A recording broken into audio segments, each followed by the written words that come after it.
4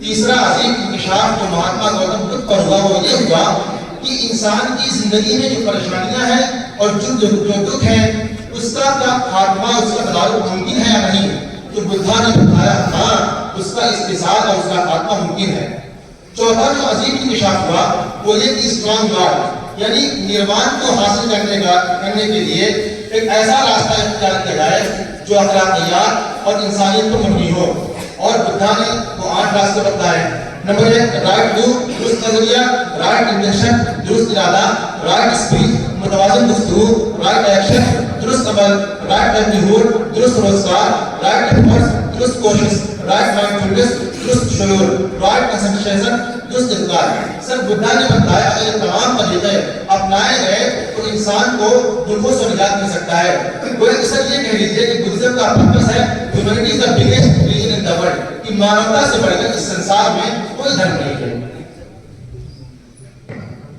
گویا سر آپ کہنا یہ چاہتے ہیں کہ انسان کی زندگی کا مقصد دکھوں سے نجات حاصل کرنا ہے اور انسانیت کی سب سے بڑا دھرم ہے، لیکن جو حقیقت ہے وہ ساری دنیا کے سامنے ہے۔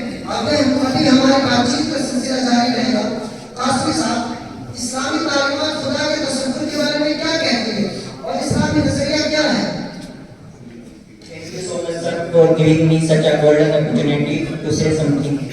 سر جیسا کہ آپ نے سوال کیا کہ اسلام میں خدا کا کیا تصور ہے، تو اس کے لیے میں آپ کو بتلا دوں کہ اسلام کا خدا کے تعلق سے جو نظریہ ہے وہ بالکل واضح، کلیئر اور فطرت کے عین مطابق ہے۔ نہ تو ان لوگوں کی پہلیوں کی طرح ہے جو ایک کو تین اور تین کو ایک مانتے ہیں، اور نہ ہی ان لوگوں کی طرح ہے جو سورج، چاند، پتھر کسی بھی چیز کو ان کے چمتکار کی وجہ سے خدا ماننے کے لیے تیار ہو جاتے ہیں، اور نہ ہی ان لوگوں کی طرح ہے جن کے نزدیک خدا کے وجود کی کوئی اہمیت ہی نہیں۔ سر کسی بھی مذہب میں ان کے خدا کا تصور، اس کا سب سے اوتھینٹک انٹروڈکشن ان کے مذہب میں سب سے مقدس سمجھی جانے والی کتاب سے ہوتا ہے۔ اس لیے مذہب اسلام میں سب سے مقدس سمجھی جانے والی کتاب قرآن سے اپنے خدا کا تصور پیش کرنا چاہتا ہوں۔ وہ یہ ہے کہ قرآن مجید کی سورہ اخلاص میں اللہ تعالیٰ نے اپنا مکمل تعارف اور کمپلیٹ انٹروڈکشن پیش کیا ہے۔ سورہ اخلاص میں اللہ تعالیٰ فرماتے ہیں قل هو اللہ احد، کہ اللہ ایک ہے، God is one، اللہ الصمد، اللہ بے نیاز ہے، وہ کسی کا محتاج نہیں۔ یہ پورا یونیورس اور اس کائنات میں موجود ایک ایک ذرہ ایلیمنٹس اس کے محتاج ہیں۔ لم یلد ولم یولد، نہ وہ کسی کی اولاد ہے نہ اس کی کوئی اولاد ہے۔ ولم یکن لہ کفوا احد، اس کے برابر کوئی نہیں۔ equal to him has never been anyone۔ ان چاروں آیات سے جو بات معلوم ہوتی ہے اس کو ان شارٹ یہ کہا جا سکتا ہے کہ اسلام میں تعدد الہ یعنی کئی گوڈ ہوں اس کا کوئی تصور نہیں، بلکہ اسلام میں خدا کا تصور اور کانسیپٹ یہ ہے کہ اس یونیورس اور اس کائنات کا ایک ہی کریٹر ہے۔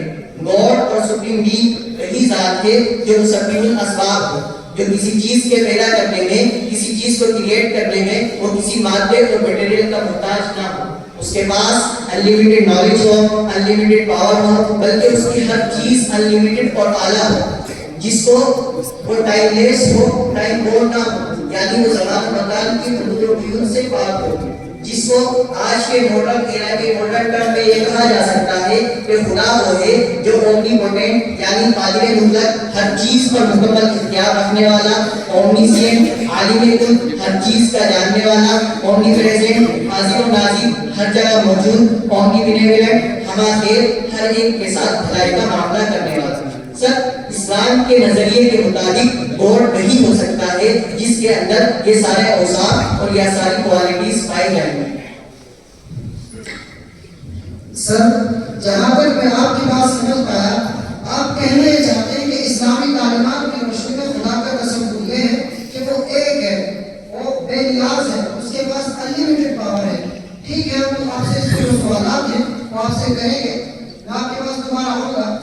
ہمارے ساتھ موجود ہیں ملحدین کے نظریے کی ترجمانی کرنے کے لیے پروفیسر عبدالقدوس صاحب۔ قدوس صاحب، میں آپ سے پوچھنا چاہتا ہوں کہ ملحدین خدا کو لے کر کیا نظریے رکھتے ہیں اور وہ کیا کیا تصورات ہیں جو خدا سے متعلق ان کے یہاں قائم ہیں؟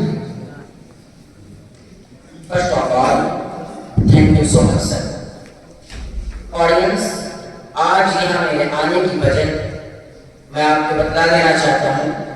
صرف ایک ہے. آپ کے سامنے آنے کے لیے جو میں نے اپنا وقت دیا ہے سر کو، وہ صرف اس بات کے لیے دیا ہے کہ میں یہاں آ جا کر حق قبول کر سکوں. لیکن حق اسی وقت قبول کروں گا جب یہ بات صاف ہو جائے گی کہ گاڈ ایک ہے. میں فوراً اپنے اسٹینڈ سے رجوع کر لوں گا. لیکن جو میرے نزدیک ابھی تک حق ہے وہ صرف اور صرف الہی حق ہے.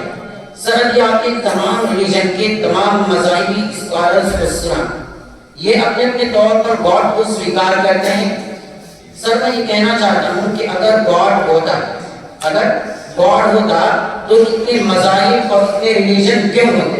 گاڈ یہ کہہ دیتا کہ تمام انسانوں کو ایک ہی مذہب پر، ایک ہی ریلیجن پر عمل کرنا ہے. اور گاڈ کے پاس یہ طاقت ہوتی، یہ قوت ہوتی کہ دنیا کے تمام انسانوں کو ایک ہی مذہب پر، ایک ہی ریلیجن پر عمل کرنے کے لیے آمادہ کرتا. حالانکہ ایسا بالکل بھی نہیں ہے، بلکہ اس کے برعکس ہے.